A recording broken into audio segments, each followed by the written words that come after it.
Hello and welcome back to the North Shore Station.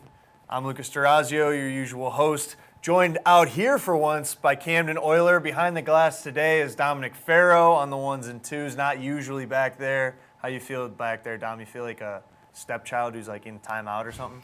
No, it's good to get back behind the glass. I'm kind of stunned on Camden revolutionizing the game on the ones and twos back here, so Good. Not too bad. You look good on the sticks back there, but Camden's out here and we're in one same shop because we have a very special guest today. WWE Superstar, Roman Macek. Can we call you that yet? Is that official? Is that an official title? Well, I haven't officially signed anything yet, but leaning towards that. We'll see. Once I get the contract, I'll review it. I got a few agents, got a few lawyers. It's the perks of being in law school. You get access to some lawyers for free to help you review that contract, and then we'll make that decision. Well, yeah, this is Roman Macek. He is a Duquesne football player, former now, basically on the rope right now. Nothing's absolute, but former/current Duquesne football player, defensive lineman, offensive lineman, moved around a little bit. Pittsburgh native guy, Montour High School. So, I'm hyping him up a little bit now. Second in the state in wrestling in high school? I say I'm a state champ, but I round up. Third in the state. Third in the state. Oh, I was already doing you a favor. Third's better than second, though. Second, you lost your last high school match. I guess Third, you're right. you win. I guess you're right. But obviously a very talented guy right here. Obviously has a good personality. You have to be in the WWE. Camden's our WWE resident. He knows a lot about what's going on in the league. Is that what they call it? The entertainment? The entertainment industry, the sports entertainment industry. Yeah, that would be the best term for it, I'd say. Yeah, so obviously we've got a knowledgeable guy here about basically all athletics and things. Also, your brother's an MMA fighter, Cole Macek. Check him out, right? I got his name right. Yep. Right? Yes, you did. Check him out. So obviously a guy who is, aligns with a lot of the things we talk about here. So let's start it off. How did this all happen? How did the WWE tryout happen? I know you went down to Texas for a weekend or a long weekend, whatever it was, and how did you get all set up with this? Yeah, it's pretty crazy. I just got a DM on Instagram, and I was like, oh, that might be fake. And then I saw the blue check, and I was like, okay, this is a little weird. It was like, hey, do you want to set up a phone call? We saw that you've expressed interest. I was like, I didn't really express interest in it. I followed the account and started liking the post. It was a WWE Recruit account when they started the NIL deals. I was like, well, that'd be something cool to have, nice little NIL deal. And so I set up a phone call. They asked me if I wanted to attend a tryout. I was like, absolutely. At first, I was like, well, it's in the middle of football. It's in the middle of law school. Like, I don't know if I can swing that. But I talked to a few captains, talked to Joe Mishler. They were all like, go do this. So I'd kind of be remiss if I didn't go at least try it. So I called him back. I said, I'm in 100%. And then I actually had to miss 2 practices of spring ball, missed 4 days of law school, went down there and met some of the coolest people I ever met in my entire life. Yeah, I saw you met Triple H. I saw you had a picture with him. I was like, if only there it is up on the screen. Yeah. It says he's 6'4". If he's 6'4", I'm not wearing shoes there either. So if he's 6'4", and you're like a solid 5'8", 5'8" right? and a half. Yeah, exactly. Give me that half inch. 6'4", maybe in the boots. They probably got a pretty nice heel on them. The definitely. wrestling boots. Yeah, no, I was sitting up in the. So it was at the Star where the Cowboys practice. That facility's unbelievable. And so I was up in the press box. We were eating lunch. We were separated into 4 groups the first day. And I was eating lunch. And I'm looking down on the field. I'm like, who's that guy in the purple suit? It was a nice lavender suit. I was like, that's Triple H. I was like, no way. And I was just sitting up there waiting to get down there and meet him. He's such a humble guy. He's like, hi, I'm Paul. Nice to meet you. I'm like, I don't think I can call you Paul. I was like, that feels too informal for me. I was like, sir. Sir. That's it. That's right. He's your boss now, right? Yeah. Technically? Yeah, he will be my boss if I decide to sign. Sorry, I keep saying he is your boss. I don't want to speak in absolutes. My apologies. But so is he the number one in your mind? Everyone has a favorite wrestler. Who's your favorite? Actually, Cleveland guy, St. Ed's, Dolph Ziggler. All right. Yeah. My uncle knows Dolph Ziggler. I went to high school with him. He's unbelievable at selling in the ring. It's some of his sells, you're just like, oh my God, how did he not just die? Yeah. And then he's unbelievable in the microphone. That's half the battle, is being able to cut a promo, being able to talk to the audience, being able to sell a story. Because you're basically an actor but doing your own stunts. So it's cool. It's that's what they look for too. If you can't talk on the microphone, you're not going to be able to do well. Was that a big part of the tryout? Like, can you run through like what the tryout consisted of? Like, Yes. was it most of it promos, and then did you get wrestling, like show what you got in the ring? Then? It was mostly wrestling, but promos as well. So there was 3 in-ring sessions, along with like a physical session just to like gauge your athleticism, and then there were 2 promo sessions, which were in the afternoons. The first one being individual promo. You were given a script. I can still remember what was on my script. It's kind of funny. But basically, we all cut a promo. You're either heel or face, baby face, and pick which one, or they give you a random one. And then the next day was like almost like you're in a group and you roast the other group. It's kind of cool. But no, whenever like we had a promo class the first day, like they teach you like that a promo is like just as important as a match because you're Right. selling the story.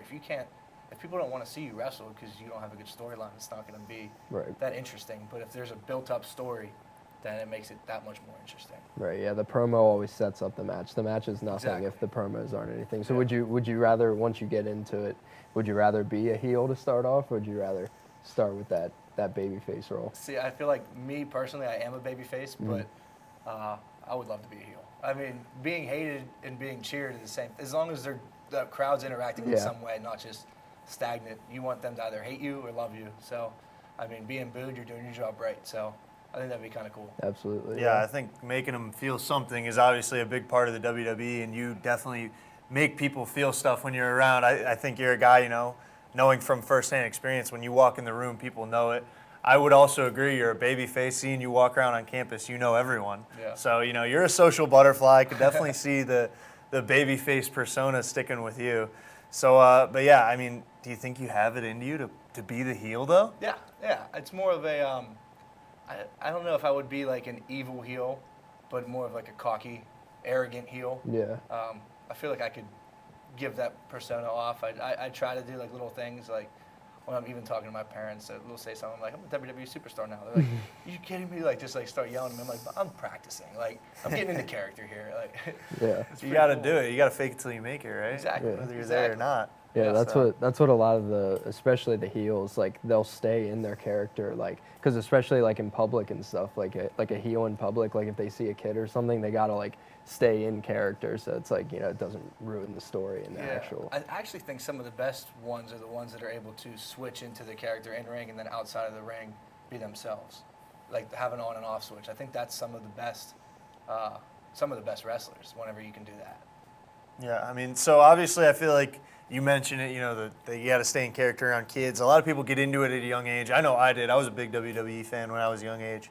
How young did you get into it? How long have you wanted this to be your dream job? I know you said this is kind of a dream job. How long has it been a dream of yours? I couldn't remember. I've moved a lot when I was a kid, different houses, but I couldn't remember a house that I lived in that I didn't watch WWE. It was always a part of what we watched. Me and my older brother always have it on. Actually got me into wrestling. I've told people this, my first wrestling practice, I went out there, I DDT'd someone. They were like, what are you doing? Like, you just got taken down. I was like, that's a DDT, though. And they're like, that's not how this works. Like, it's completely different. But, yeah, no, I remember watching John Cena have the Big Show and Edge on his back hit the formerly known FU, now the Attitude Adjustment. Made it a on little more them. PG, right? Yeah. But, no, that was pretty cool. I mean, John Cena was, like, probably one of my favorites growing up, too. Dolph Ziggler he started in the Spirit Squad. I remember DX dumping a porta-john on Vince McMahon, Shane McMahon in the Spirit Squad. It was pretty cool. I mean, I remember all the old stuff. Do you watch it as much nowadays as you did back then? I stopped for a little bit during like COVID time. I mean, it's definitely different. I couldn't imagine being a wrestler in the time like where there's no fans. Right. I feel like that's you feed off the energy of fans. Even like when we played football, like when we had a limited amount of fans, like the energy's just not there. I mean, you have to be able to have it in yourself to have your own energy, in a sense, which I was able to do. But like, it definitely helps whenever you're playing in front of a crowd when they either love or hate you. Right. Like when we ran out at TCU and we had the student section was right behind us, and they had some good chants for me and the rest of the team, and it was just I loved like I was trying to focus on the game the whole time, but like they had some good chants directed at me, and I just had to laugh. That's So, funny. Roman, there were fans at the WrestleMania tryout, right? Yeah, so the last day, we actually moved from inside the facility to outside. They had like a turf field outside. It was gated off, but there's a huge big screen out there, and fans were able to watch from outside the rails. So basically, like now it's like I'm in the ring doing drills, and like trying to just like feel the environment. And like weren't that many people there, but there was I'd say a few hundred people outside. I would say about 100 people watching, give or take a few. I wasn't really paying attention at them. I was trying to focus on in-ring stuff. But no, there were people who were able to watch it. And then when we cut the promo session in the afternoon, that was put up on the big screen as well. And that was really cool. Did they have you there for the whole WrestleMania weekend though? No, so I had a spring game the next day. So I woke up at 4 in the morning, went to the airport, and then flew back here. Came from the airport right to the locker room. It's kind of Quick turnaround. yeah, very Going fast from the turnaround. ring to the field. Right. It's an interesting transition. Yeah, it was. Well, I mean, you got to be used to that sometimes. You know, sometimes you're on Friday night and then right to a pay-per-view on Sunday, and then you got to show up Right, on yeah. Raw on Monday night too. Oh, yeah. So Absolutely. Yeah. got to be used to those quick turnarounds. Yeah. You mentioned earlier, you know, you're also in law school. You're also obviously a football player. I've heard other people say it's tough enough as it is to be in law school and football. There's been another Duquesne player in his past that I remember saying, I'd love to keep playing, but you know, law school is a lot to take in. Now you're also stacking on, you know, wrestling. How tough has the last couple months been, you know, handling all these different things? It's definitely difficult, but my professors were extremely accommodating. Like I would tell them the week before I was going down, they were all like, "Okay, let me know if you need any notes. Like you can get some notes off some of the other students. Like have someone help you out with the notes. You can always. All the lectures are recorded, so I was able to watch those online. But definitely hard. I mean, when you're down there in Dallas, just focusing on WWE, meeting people, having fun down there, it's definitely hard to get my mind on school down there. I had like 1 or 2 assignments due when I was down there, so had to get those in. But then with football stacked on top of it, with lifting, with this tryout, with this opportunity on my mind, and then with finals, like I just took a final today, 4 more to go. We had oral arguments to go. I had to prepare for that, so it's a lot. It's definitely, it's doable. You can do anything you put your mind to, but it's a lot. Yeah, and I mean, obviously it helps when you enjoy what you're doing. You obviously enjoy football. You're going to enjoy this a lot. It's going to be a lot of fun once you get into it. What are you going to miss most about football, though, compared to being a WWE superstar? I mean, if I don't come back, no definites yet. Yeah, I was going to say if. Sorry. If I don't come back, it's definitely the team. Just because, like, I have 1 more year with football, 1 more guaranteed year of football, 1 more year to play football with Duquesne, and I know we're going to win a ring. So missing out on that opportunity to get a ring would suck. Law school's always going to be there. I talked to the dean of law school. She was like, take this opportunity. Everyone's been telling me to take it. But law school's always going to be there. I can always do online classes. I can always go back to school. But football won't be. So it's definitely that last season of football. 1 more trip to Hawaii. That'd be nice. This time you're a defensive end instead of running back. I'm an offensive line instead of defensive line. So Yeah, lots changed since 4 years ago, right? So hopefully. We both had 2 intact ACLs. Yeah, that's right. I don't know what happened to that. Both of our knees have given out since then. Stronger Hopefully than ever now. not only our positions have changed, but hopefully the outcome of the game will change. Yeah. You know, maybe the Dukes get a big win in Hawaii.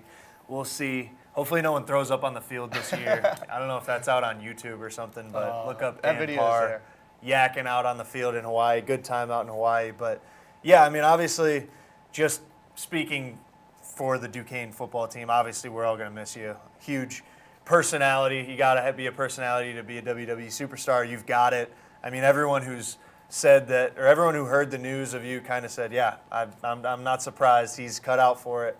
He's the perfect guy for it. So congrats from all of us. Thank you. You know, obviously, and congrats from the North Shore Station, clearly. But, you know, we'll shift into a little more football now. Because obviously, like we one said. more question for Roman. Oh, go ahead, Dom. Yeah, I my got bad. one more answer. So I'm not a huge WWE guy, but I do know that Roman Reigns is one of like the biggest WWE stars. So that probably means that you would have to change your name. Do you have any ideas, or would you like to stick with just Roman Macek?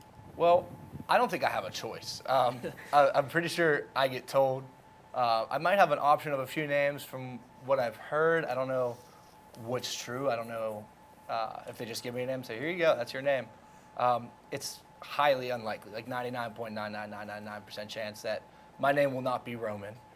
They already have a WWE Superstar named Mace, so that won't happen either. And I was in an interview with Tim Benz a few weeks ago, and I basically just said, like, oh, yeah, I can't use the name Roman. Like, he stole that name. And then some wrestling account found that quote and was like, this guy said Roman Reigns stole my name, and like called him out and everything. And I was like, well, I mean, I got my name in your mouth, so Yeah. I'll take that now. So like, it's already basically the heel persona immediately. I was like, I didn't even really do anything, but okay, I'll take it. Already Any come publicity promos. is good publicity. That's right. Said that word right. What was that, Dom? I said already cutting promos. That's That's it. right, That's yeah. it. Don't ask me to cut a promo for you.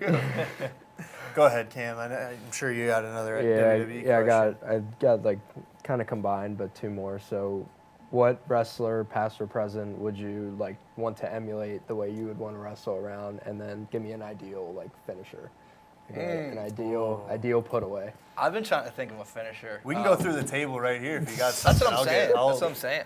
I'll do it. I don't want to go through. I'll go through it. That's fine. No, an ideal wrestler that I emulate. I don't know. That's a good question. I don't want to compare myself to anyone, so I'm going to be like, oh, myself. I'm not the next John Cena, the next Dwayne The Rock Johnson. I'm Roman Macek, but obviously with a different name. But no, that's kind of the path I want to go on. I want to get into the industry, be in the industry for as long as I possibly can, 10, 15, 20 years. Almost like a Randy Orton tenure. He's still in it. He just celebrated his 20th anniversary last night. That was a good one. I know, it was awesome. And that's pretty cool, seeing the support for him, having something like that, 20-year anniversary for Randy Orton at the WWE, definitely supports him. So do all the fans, so that's really cool. But a finisher, I don't know. I would like some type of slam, maybe something off the top rope, some type of backflip. I know I could do a backflip. I just got to practice. I mean, like, I'm pretty athletic. I can do, like, front handsprings, back handsprings, split. But, like, I don't know. I walk on my hands for about a minute. I think I got time down there about 91 seconds, so maybe Dang. something with walking on my hands until it, like, drop. Or, I don't know. That'd be kind of sick. cool. Yeah, that would be sick. Yeah, obviously you've got the athleticism for it, so there's a lot going on. I'm sure the potential is unlimited for you and the different finishing moves you can do. I'm excited to see it. But is that it for our wrestling talk, Cam? I got one No more. Go ahead, Okay, go keep ahead. going. Entrance music. What kind of vibe you got for that? So I'm a huge EDM fan. There you go. But I also think that it has to fit the character that I Right. portray. So Yeah. it depends on what character I'm given, I don't know if they want me to have a Polynesian leg sleeve, be a Samoan, fit in with Roman Reigns in that way, and then maybe cross him down the line. But I don't know. I mean, I could be some type of Viking. I could be some type of cocky person. I could be the prosecutor, as in like an attorney come out with a briefcase. I feel That like would that'd be be kind of sick. funny. That was what I That would kept be hearing. cool. I told someone, yeah, we have a law student who is in a WWE trial, and they said, what's his name going to be, the lawyer or something Yeah. like that? They had all these, he's the judge or something. That's it. I So mean- that maybe a play on the law background, but Yeah, I mean, I'm up for anything. So whatever they give me, I'm going to run with it. I'm going to make it the best possible character to interact with fans. So it's going to be exciting. I mean, I want some good music, but I think they make all that stuff. So Oh, yeah. Yeah. I don't know. I try to play music and think of it all the time. Like, oh, I'm coming. This is me coming out right now. Like, when would I come out when the beat drops? But it's all EDM stuff. So well, yeah, definitely a lot to think about. I think, Dom, I'm grasping for questions, but Dom, you have anything else, Camden? I don't have any more questions about wrestling. We could jump into the NFL talk. Roman, I figured we you're a big would. Steelers fan, right? absolutely. I love it. So, what the draft coming up this Thursday? Who do you want first round? Are you looking for a quarterback? No.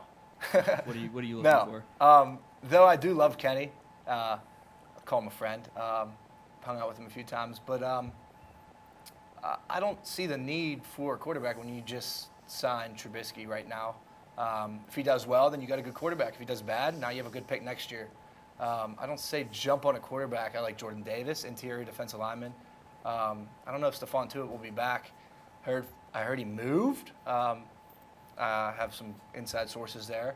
But he's also trying to come back. I don't know. So I think we address the interior offensive line, but it wouldn't hurt to get Lindenbaum, center from Iowa. Also, a receiver, Deontay. I feel like he's going to play, but if he holds out, kind of struggling right there. I mean, our number 2 receivers, Chase Claypool, and then we just signed a receiver off the Ravens practice squad. But I'm thinking the number 1 position that needs addressed would be probably defensive line interior. That's what I would go for. I would go Jordan Davis, but if he's not there, I like Olave. I like Nakobe Dean, a linebacker. Yeah, currently the Steelers with the 20th pick. ESPN's mock draft has them taking Malik Willis. I know you weren't crazy high on that. Dom had the take of, Pickett might be more NFL ready right now, step in day 1, but Malik Willis has a higher ceiling.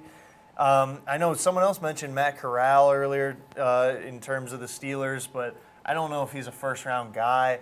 But yeah, I agree. I think there's, interior defensive line. You can never really go wrong with a guy like Jordan Davis. Just 340 pounds and is faster and has a better vertical than some of the top tier guys. Yeah, not even at his position. It's crazy. He's a physical freak, obviously.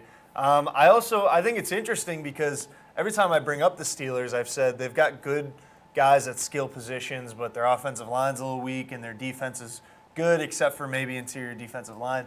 But now, hearing more about, the wide receiver, like you said, Deontay Johnson, Juju left, James Washington left, and, both of those guys, you're either here or there on them. But yeah, I mean, the receiver room's thinning out a little bit, and I think I kind of didn't even really realize it as much, but I think Olave could be a guy for them. And you look, I mean, obviously this is the deepest receiver draft in a while. I feel like receiver is the number 1 position in this draft. So there's a lot of guys that they could go for. I don't know, Camden, what do you think? Do you think they should maybe go receiver, go interior lineman?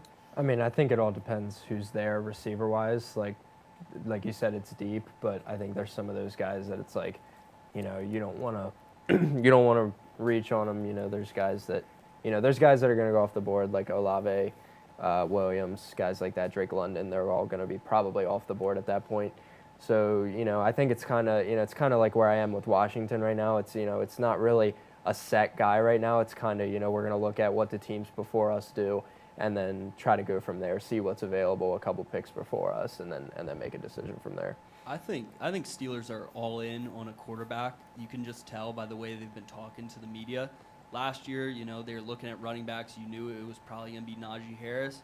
They've been really interested in Malik Willis since the end of the college football season. So that's who I think they're going to take. I don't think Linderbaum is a bad idea. I'd like to see him, but I think receiver, there's no reason that the Steelers should go first-round receiver, especially with how deep this class is. They're great at drafting receivers, so it just makes sense to get someone in a later round and use that first pick on a position that's more important, like a quarterback or an inside lineman. So if Willis is gone before the Steelers pick, do you think they're going to take Pickett, or do you think they trade back maybe? Or yeah, I think they're definitely looking at trading back, trading up. I think if Willis slips past that 10 pick, then I think you'd see them try to trade up to get him. And if Kenny slips to them at their, I believe, 20th overall pick, I think they'll take him. But if neither of those guys are there, I don't think they'll draft a quarterback this year. Or I could see them reaching on, Sam Howell, Matt Corral in the second round. But I personally wouldn't like to see that. Yeah, I wouldn't either. I think they make that first pick, either Lindenbaum or Davis. Comes back around to the Chiefs' second pick. I think they have 29 and 30. And if Kenny's there, I think they trade back in and draft him, kind of how the Ravens drafted Lamar. Was it the Ravens drafted Lamar? They came back in and drafted him. 32, yeah. Yeah, so Final I pick could of see the round. something like that happening. I don't know. I would trade back also. I mean, you can get the Lions have 32 and 34. You give them 20, give them next year's second or next year's third. I wouldn't hate that idea either. But I mean, you also got to look at the quarterback Bailey Zapp, who had from Western Kentucky, sure, but 6,000 passing yards last year. He's going to be there at 138. And I mean, maybe he didn't play anyone good, but who did Malik Willis play good? He's played, I think, 2 Power 5 teams, and think he's like no touchdowns and 3 picks or something like that. So. Yeah, I know, Dom, you kind of mentioned that 10 spot is where it'll be interesting to see if Malik Willis is by there.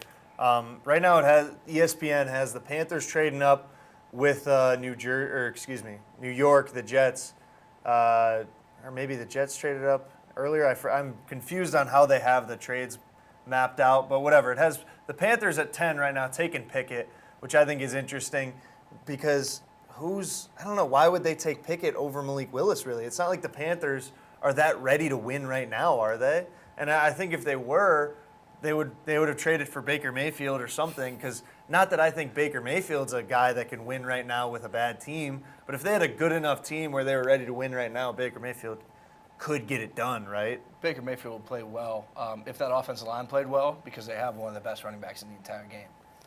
If he's healthy. If he's healthy. Which- But, I mean, everyone's healthy till they're not. But you've seen people come back from being injured a few years in a row, too.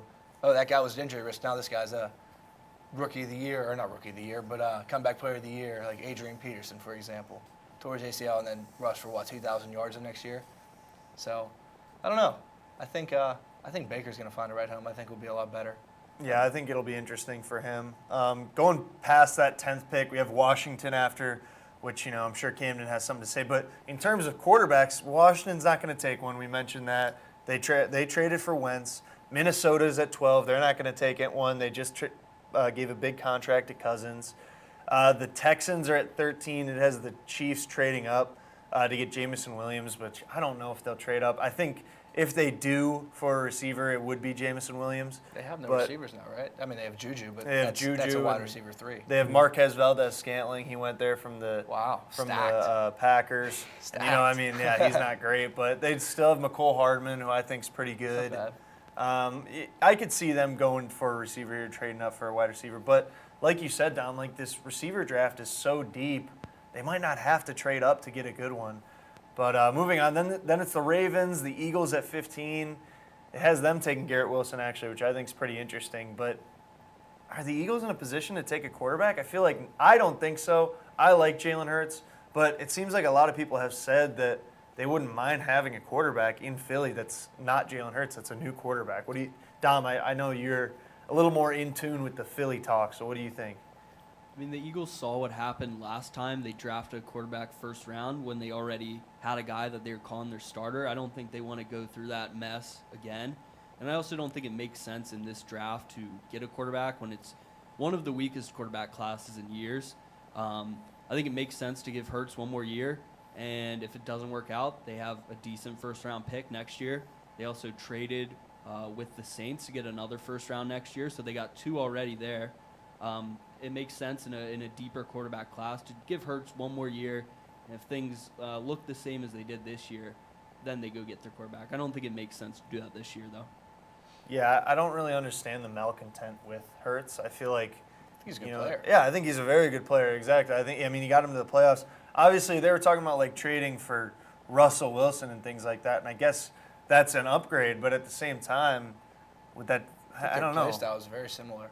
I mean, Russ is more proven for sure. He's been in the league longer. But yeah. Russ always starts off strong, MVP candidate for the first 8 weeks, and then drops off the charts. Yeah, that seems to be what we've said on here a couple times too. Yeah, he's an MVP candidate in the first half of the season. If they gave it out then, he might have 2 or 3 of them.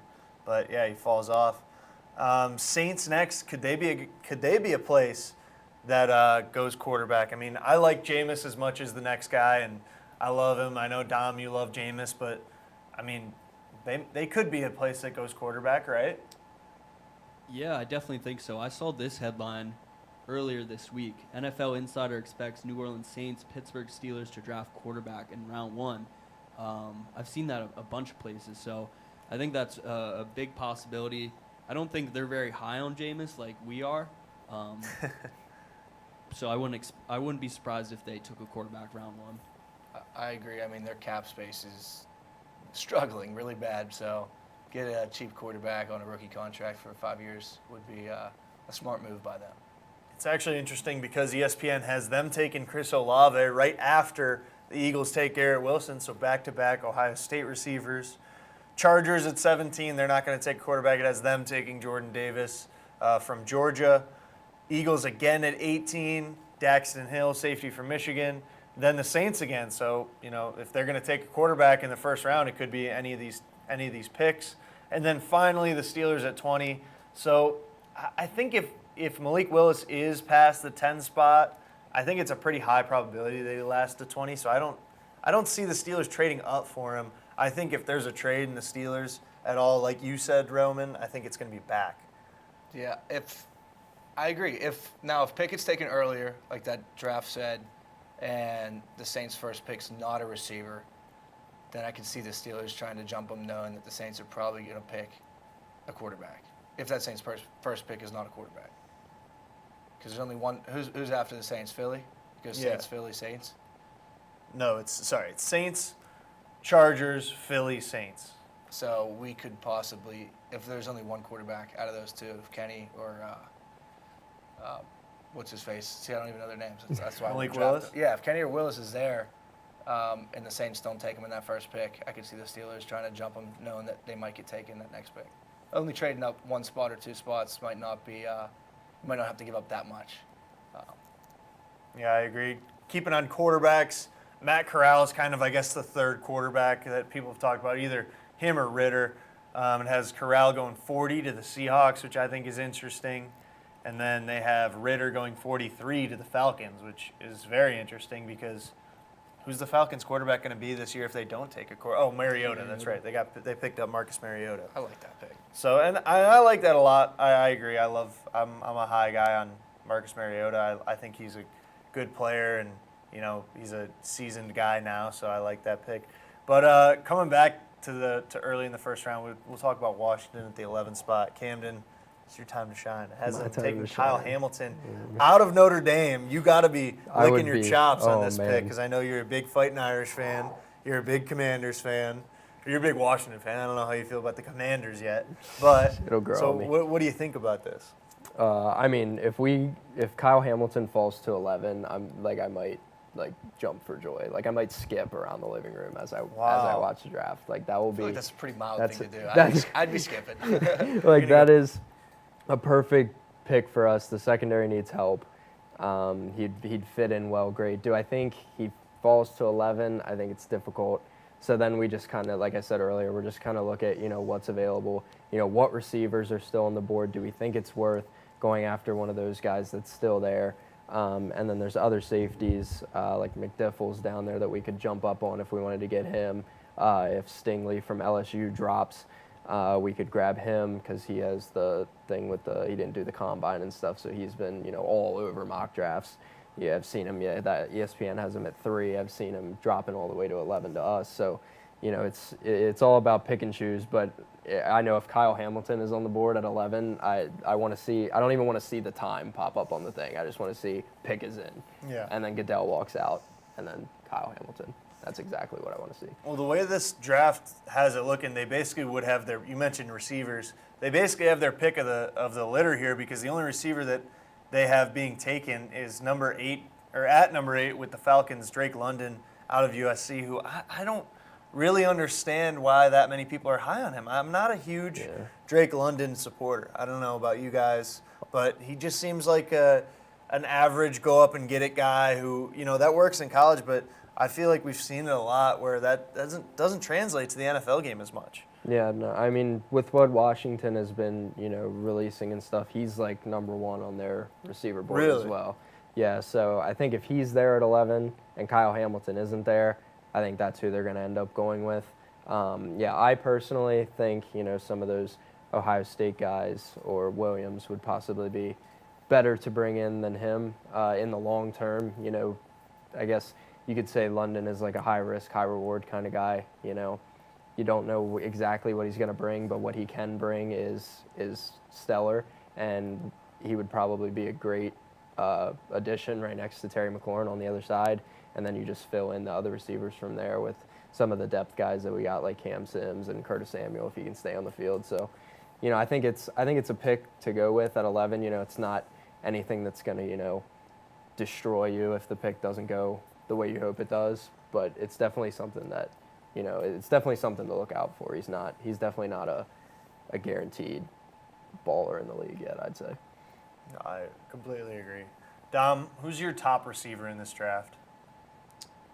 That's a good question. I'd have to think about that. I love Chris Olave. I loved what he did in the Rose Bowl. Obviously, he wasn't the biggest performer in there, but he showed that he was pro ready. So, if I had to take anyone, it would be him. Even though, he's not the top guy out of Ohio State right now. But I think eventually he will be in the NFL. Roman, how about you? Same question. Favorite receiver in this draft? I'm going to go with the Pittsburgh guy. I'm going to say Sky Moore. Sky Moore, yeah. Yeah, I mean, I like if the Steelers were to trade back and get a second or early second pick, 2 early second round picks maybe, I could see him potentially being there for that. But, I mean, I don't see him slipping past. What's it say on there? It says the Browns take him at, 44, Yeah. 42? 44. Yeah, he's not going to slip past that. I mean, Pittsburgh guy, what do we say, Fox Chapel? Yeah, around Shady Side Academy, So Fox that's pretty Chapel cool, area. but I mean, didn't he torch the Panthers, didn't he? Pretty sure whenever they played Western Michigan. Yeah, I believe so. Yeah. But no, I like Olave. I like Williams. There's some good. I think, like you said, this is one of the most loaded receiver drafts that I've seen, and I think the Steelers like that too, knowing that Deontay might not sign. I mean, maybe they just jump on whoever's there. If both quarterbacks are gone, and I mean, if both quarterbacks are gone, that's just going to leave it open for other positions. So we'll see. Yeah. 2 more days. Trayvon Burks as well. Yeah, from that was- Arkansas. I actually met that guy at Really? is it Busch Gardens in where the Outback Bowl was in Florida? Is it Busch Gardens? Whatever the amusement park is, that's not Disney World. Oh, or all right. Universal, the other one. Yeah. Yeah, they Did you were get his number? both. No, I didn't get his number. Get him on But the pod. no, I kind of got like semi-starched because it caught me off guard. Like I didn't know they were there, and we were like in line for this roller coaster, and I turned around and I was like, this like big 6-foot dude's behind me. I'm like, who's this guy? I'm like, wait, that's the freaking receiver from Arkansas. And then I saw like 20 dudes with Penn State jumpers on. I was like, dang, it's pretty sick. That's pretty sweet. I think he's probably my favorite receiver in this draft. And, I mean, you saw him in person. How do you look? I mean, obviously, he looks like a tight end to me when I'm he was watching kind him of stocky on film. Yeah. He's a big dude. Oh, yeah. Like, he looks like a running back or tight end out there running routes, which, I mean, you look at, like, DK Metcalf, A.J. Brown. That's kind of, the ideal, I guess, receiver a lot of people starting to like now. So I wanted the Browns to get him with their original first-round pick. Obviously, they don't have a first-round pick now because of the whole Deshaun Watson trade. Their first pick isn't until 44. I was hoping they would get a first pick out of Baker Mayfield. Doesn't look like they will now, which I don't really blame the rest of the league. They don't have any leverage in the trade, so whatever. But if they get Sky Moore at 44, I wouldn't be upset with that as a Browns fan. I think he's a pretty, electric receiver, and I would love to see him in brown and orange. But yeah, Traylon Burks is my favorite receiver in the draft, probably just because he does look like, a man amongst boys type guy when he was at Arkansas. So I like receivers like that.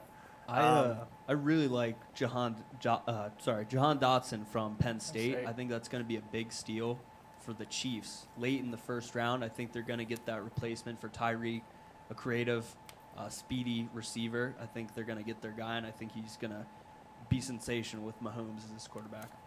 I definitely agree. What do you guys think of Justin Ross? Justin Clemson. Ross. I remember watching him, Trevor Lawrence's rookie year, beat Alabama, and he made some insane catches in that championship game. So I think the Steelers have 84. I did a bunch of mock drafts, PFF, and Ross is usually there at 84. So third-round receiver could be.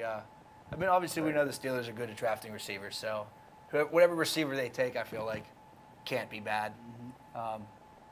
Maybe Chase Claypool. I don't know. Yeah, currently, actually, it has him falling all the way to the 160th pick to the Chargers. 160. So That'd be a I wouldn't steal be for them. surprised. But I think that is one of the issues with having such a deep wide receiver class is like a guy like that who can clearly make plays and is at a very high level. He's not at a schmuck team. He's with Clemson. I mean, obviously this past year, Clemson wasn't the Clemson that we've known for the past however many, like 6 years or something since Deshaun Watson's been there.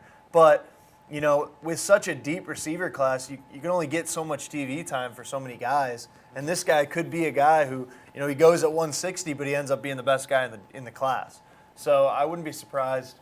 What are we looking at here? So he's falling in the draft because he had a congenital fusion in his spine. He had a bad hit in the spring of 2020. So, Well, I that would guess explain he's trying why. to make a comeback from that. That would explain why his last 2 years probably haven't been as good if he's been hurt.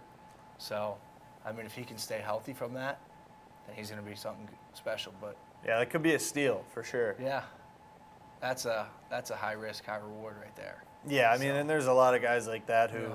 you hear about coming into the draft who it's like, well, if they were healthy, they would be a first-round pick, but we got them at the 6th round. It seems like, I remember there was a corner from Oregon who the Browns got a couple years ago. We got him in the 6th or 7th round, and it was like, well, he was going to be a first-round pick, but then he completely blew out his knee. And I was all excited about it, and then I don't think I ever heard his name again. So, it's interesting when it's picks like that. But, hopefully for his sake, he can bounce back, and whoever gets him can get lucky a little bit, and maybe it will be the Steelers. Yeah, I So- mean, that's why, like, even like with Jordan Davis, I'm like, is he a 3-down player? I mean, if he got to 320, I think he could be. I mean, he's 350 pounds, but Yeah, that's the issue I have with him. I mean, he looks gassed after a series. He's not a 3-down player. I think they're looking for people who can play almost every down. I think he's a freak of nature for sure, but I personally wouldn't want to use the first-round pick on him. yeah, I mean, the Steelers do rotate. Like, there were series. I know TJ wasn't completely healthy, but they had Cassius Marsh on the field instead of him. They had Yeah. other people on the field instead of TJ Watt. And I'm like, why would you do that? I mean, we still have Cam Hayward, still have Tyson Alualu coming back. That was a huge loss for us. Upgraded our linebacking core. I don't really know about the strong safety spot. I think it's smart getting Edmonds for how cheap he was, but where do you think Matthew's going to end up? He's waiting until after the draft. I mean, That's obviously true. now, Yeah, but- Tyrann Mathieu seems to be one of the big name guys out there still who we haven't heard much of in free agency. Like in the last couple weeks, there's not been a whole bunch of huge free agent signings, and it seems at this point. I mean, we're recording this on April 26th, Tuesday, and the draft is in 2 days. I know Jarvis Landry was a guy who he was choosing between the Browns and the Saints, and he said he's probably just going to wait until after the draft. Yeah. So I wouldn't be surprised if Tyrann Mathieu does the same thing, and it really makes it even more interesting, when you look at different teams that, might take a safety, but then they might want to hold out on Tyrann Mathieu. But whatever. And same thing with the receiver. The Browns, I still think, should take a receiver, but they could take a receiver and then the receiver might not play because they get Jarvis Landry, they got Amari Cooper, Jakeem Grant, so I think that's always interesting when guys say, well, I'll wait till after the draft, because it's like, well, you're kind of hurting your team because now we don't know what to draft. Yeah. So I think it, might be a little selfish, to be honest, but that's interesting. And that, like I said, Jarvis Landry's kind of choosing between the Saints and Browns was the report, and it has the Saints taking Chris Olave with their first pick, and the Browns taking a receiver in Sky Moore with their first pick. So I think it's interesting, that mindset of we'll see what happens and then I'll pick my team. But yeah, I think I wouldn't be surprised if it comes back to hurt some guys. Yeah. I agree. Yeah, you agree? I do. Thanks. Excellent. You're I welcome. appreciate that. I Absolutely. appreciate your concurrence. Dom, anything else? Any I more don't got- Steelers talk? Steelers talk? I don't know. Roman, who's your favorite Steeler of all time? Whoa. Whoa. I used to like this one guy, number 92. Turned out to be a little snake. He left for the Patriots. That was my football number when I came here. Switched that immediately. I was a huge Pouncey guy. I mean, until that playoff game where he snapped the ball 10 yards over Ben's head. I was disgusted. But I still love Marquise Pouncey. My friends always call me J.C. Hassenauer, number 60 for the Steelers. It's kind of funny because he's short. And I mean, he's not even that short. He's like 6'2". But everyone's like, oh, Hassenauer. It's hilarious. It's a Pittsburgh name right there. But, I guess Pouncey would be my favorite of all time. I don't think the James Harrison take is that bad either. I mean, as soon as he left, I was super pissed, but as time has gone on, I've kind of respected the decision a little bit. Not really respected it, but appreciate all that he's done for the Steelers. I mean, he has one of the greatest plays in Super Bowl history with that pick six. So Absolutely.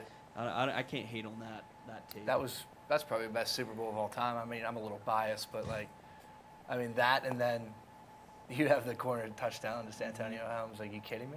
Yeah, that was a pretty nuts Super Bowl. I think it's interesting, when you ask a guy who their favorite Steeler of all time is, and they say a center. So, we're really getting into the deep cuts of a Steelers fan here. So I like that a lot. Obviously, Pouncey was there for a long time, and could be a Hall of Famer when it's all said and done. He was kicking Probably Myles will Garrett be. in the head whenever he swung, Yeah, whenever he that's swung the helmet at Mason Rudolph. That's hilarious, by the way. So you're high on Mitch Trubisky, though. You like the Mitch Trubisky pickup? See, I thought, I mean, it can't really hurt you. You're not paying him that much money. And if you do bad, you have a better pick next year. But if you do good, you have a good quarterback for cheap. But, I mean, I think with the loss of Dwayne Haskins a few weeks ago, I think that definitely changed the mindset of how we're going to draft. Just because, we fully expected him to compete for the starting position. Now you have one, maybe two guys if you count Mason, who's not that bad, but Mitch Trubisky's never lost to an AFC North team in his career. So that's pretty cool. But I think that losing him is definitely wants them to go out and get another quarterback, because it's kind of like screw up their whole plan. Definitely, I think the team's going to have a chip on their shoulder too this year. I mean, last year we were projected to finish last. We made the playoffs. This year we're projected to finish last. I can see us doing a similar type run. The division is now stronger with, I'd like to say, a top 3 quarterback in the NFL, Deshaun Watson. But who knows? I mean, Baker was unbelievable in college, but he was playing in a 4 or 5 wide receiver set every time. Goes into Cleveland, now he's playing with 3 tight ends. I think that's all going to change. I don't think it's going to be 3 tight end set anymore in Cleveland. I did meet David Njoku down in Dallas. It's been a try. I was trying out with his brother. He's a really cool guy. He's huge. I'm a big fan of David. Always have been. But I mean, I could see anything. I mean, we don't know what's going to happen. I could see anything the Steelers do wouldn't surprise me. The most surprising thing would be the least surprising thing, which would be the typical thing the Steelers don't do, is trade. I mean, we've made, one trade up in the past few years. It was for Devin Bush. And maybe he'll have a better year too. We'll see. Yeah, I mean, I think it's interesting you mentioned Baker Mayfield. My dad called me, I forget this past week or the week before, but he said, I've heard reports that if Baker Mayfield gets cut, which the Browns might have to do, just eat his salary and cut him, that he's going to sign with the Steelers. That was kind of like one story that was going around, and obviously nothing's happened so far. He's still rehabbing the shoulder. He still hasn't been cut. He hasn't been traded. So, I mean, I want to hear from your guys' perspective. I've heard 2 different things. People have said in my time here in Pittsburgh, one, I don't like Baker because he's on the Browns, but if he was on the Steelers, I would love him. And then there's other people who just said, no, I've always hated Baker. I don't like him. I think he's cocky. I don't think he's that good. So I want to hear from both of you guys. I mean, he beat you guys in the playoffs, and obviously it wasn't all him because there was a snap over his head. There was, 3 or 4 other turnovers that game. But I'm interested in what Steelers fans think about Baker Mayfield. So, Roman, you can go first. You're a highly touted guest, so go ahead. I think right now there's not really a hatred or a like to him. There's no dislike. I mean, would I mind him on the Steelers as a potential backup guy? I mean, he would be a leader. I guess not really. I mean, but I wouldn't really care. I mean, he could be the backup. He could be a decent starter, hand the ball off. But I loved him in college. Coming out of college, going to the Browns, dropped a little bit, but I still liked him. And then watching him play and watching his decision making, just there's so many. He can't read a field. I think that's a really bad thing for him. But then just some of the stuff he says is just so corny. I saw a tweet this past year. It was Cleveland, bring all the energy this weekend, but be quiet when we're on the field and be loud. Yeah. I was why did you say that? You have to tell your fans to do that? I was that's so corny. I've said it a lot of times. I've never heard a quarterback be so concerned about whether or not the fans are making noise when the offense is on the field. It's I don't know what you expect. Do the arm thing. The arm thing. The Peyton Man, the Big Ben. Yeah, that's it. But I don't know. Dom, what about you? What do you think about Baker Mayfield? Being in black and gold. Well, Baker played horrible last year. There's no debate about that. He was awful, but I mean, he set the rookie touchdown record in his rookie year, so he's obviously got some talent there. But more important, I think, it'd be nice to stick it to the Browns for them releasing him. We aren't giving you anything for this guy. We're just going to pick him off the street. This is our guy now. I'd root for him. I'd love to see him do great. I'm going to root for him no matter where he goes now that he's not a Brown. Yep. I mean, Steelers trading for him, no way, would hate that. But to pick him up after the Browns release him, I'd love to see that. I don't think they would trade him to us anyways. I mean, he knows. I mean, I guess their offense and defense are going to change, but he knows a lot about their team that he would be able to help us with. And also, I don't know what I was going to say. Okay, go ahead. I don't know. You mentioned earlier, like, maybe he could be a good backup. I don't know if Baker could be a backup. I just feel like the ego he has, like you said, he could be a good backup and be a good leader. I feel like the only way he can be a leader, and I don't even want to say a good leader, but just a leader, is if, like, it's all eyes on him. I seriously think that he has this alpha mentality where he has to be the guy in the room, and I honestly don't think he could handle being a backup in Pittsburgh and still be a good leader. I'm not going to lie. I mean, I think he could compete with Mitch, though. I mean, I think No, that I he do would think give he him could compete a run for his physically, money. but I'm just saying, if he were a backup, I don't know. I don't think he would bring anything. You know what I mean? Yeah. And I don't know if you understand. Like, I don't know if he has that mentality to be like, all right, I didn't win the starting job, but like I still want to win, and I got to be here to uplift these guys. I just don't know if he's got that mental wherewithal, to be honest. I It mean, would be nice for the Steelers to have the number 1 and number 2 quarterback with the most wins in, was it First Energy Stadium? So Ben's number 2 now. It would be nice to have Baker. So just continue to own that stadium. Would be pretty cool, I love that. right? yeah, that's not. He can't wear 6, though. That's Devlin Hodges' number. He's got to switch. Yup. Well, the That's Duck not- just retired this I know. week from football. That number so- should be retired, too.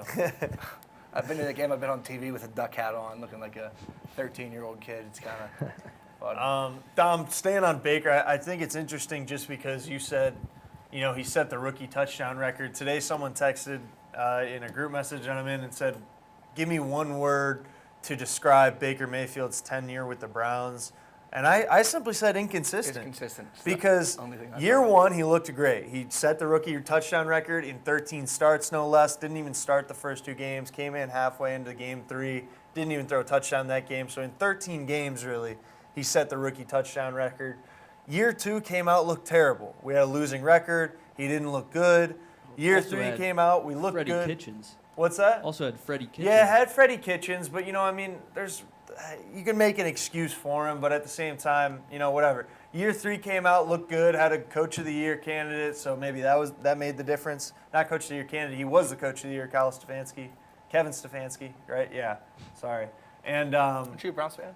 yeah, well, my high school rival quarterback's name was Kyle Stefanski. Ah. So, you know, I've known him for 8 years. I knew him before Kevin Stefanski. So, you know, he was a crosstown rival. Whatever. Long story short, Kyle Stefanski, Kevin Stefanski. Trips me up every time.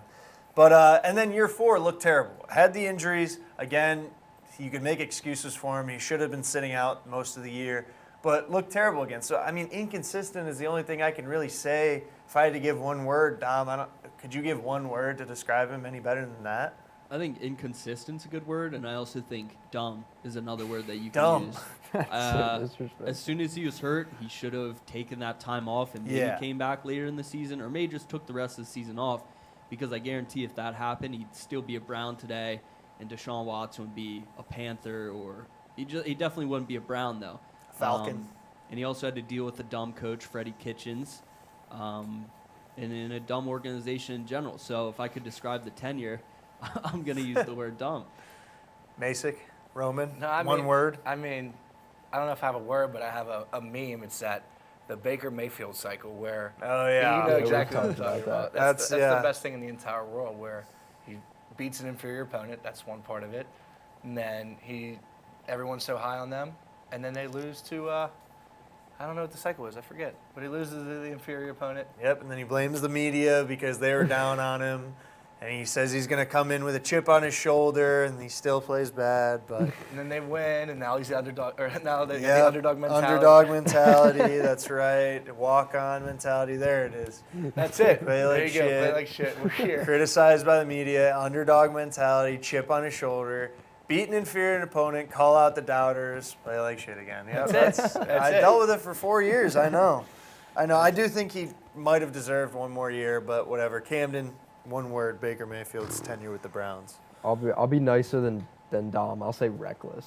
Reckless. than He was a or the synonym- Browns? Both. Yeah. A synonym for dumb. We'll say reckless. Yeah. Reckless is I pretty think it's harsh. interesting that you want to be nicer because you were always the biggest Baker Mayfield hater on the show. I mean, He's I not don't- on the Browns. I mean, he's I still don't on really the Browns. respect the but guy, but You don't respect him? not really. No. Wow. I think that's more disrespectful than calling him dumb. He don't like the antics. From I the don't Kansas respect game. I don't know. him. Calling Was him it dumb. Was it the Kansas game in That's pretty college good. where he was holding? Yeah, that was, Yeah, I good. thought that that was was so good funny. stuff. But I think that just about wraps for us, honestly. We're looking forward to talking about the draft next week. Join us. Sorry we didn't do Twitter Spaces this week. We had our guest Roman in today. We wanted to talk to him about some stuff.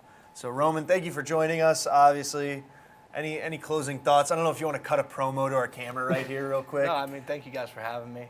You don't want to cut a I had promo fun. for the North Shore Station? We can clip it off and put it out somewhere. No, we're good. No, all you right, want me to? that's fine. No, I'm good. I appreciate you coming on. Yeah, of course. Cam, any closing thoughts? No, I think we're good. Thanks for Dom? thanks for Yeah, of coming, course. Nope. Thank you, Roman. Appreciate it. Thank you. You look beautiful behind the glass. God bless you. Check us out on Twitter Spaces next week. We'll probably be back with that. So look out for that at North Shore Pod on Twitter. Thanks for joining us, and good night.